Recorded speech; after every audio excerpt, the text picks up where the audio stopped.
Both in the U.S. and around the world, there is a bias or even a discrimination against women in the healthcare system. Often the diagnosis of cardiovascular diseases or other diseases and the treatment patterns are based upon clinical trials, studies, and research that have been done largely in men. When those are superimposed on women, women may not be getting the specific diagnosis or treatment that they deserve for their diseases. For cardiovascular diseases, as an example, many of the studies on things like statins and high blood pressure have been done largely with male populations. And so how do we know the right treatment at the right time for the right person if we don't have more women included in studies, and if we don't find a way to make sure that our treatments are specific to genders? In modern society today, women have an equal right to be represented in the healthcare system. Women have an equal right to have treatments that are designed to work for them. And we must make sure that there are not biases in the system against women. Women, for example, who are pregnant and have gestational diabetes have a much higher risk of heart disease later in their life. And we need to get our healthcare systems to begin asking questions of women about what was their pregnancy like. How can we make sure that women have a continuous treatment of care from their physician who might treat them in their childbearing years to their physician who might be treating them later in life? The wider economy is certainly impacted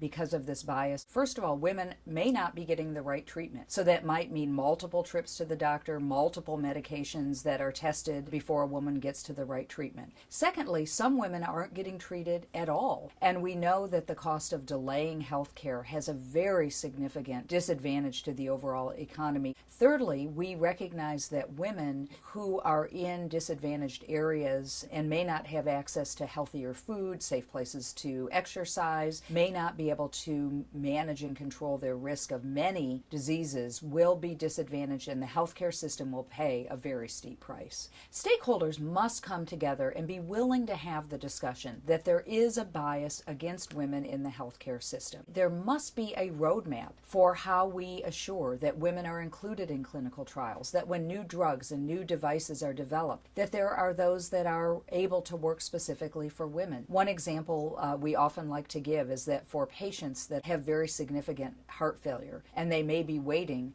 for a heart transplant, often are given an artificial heart in this interim time period. And the only FDA-approved artificial heart in the United States right now does not fit most women's bodies. And so if that isn't disadvantaging women, I'm not sure what is. Coordination among all stakeholders is critical to remove this bias and to make sure that women have equal access to the best of our healthcare systems and to the best of prevention and treatment strategies.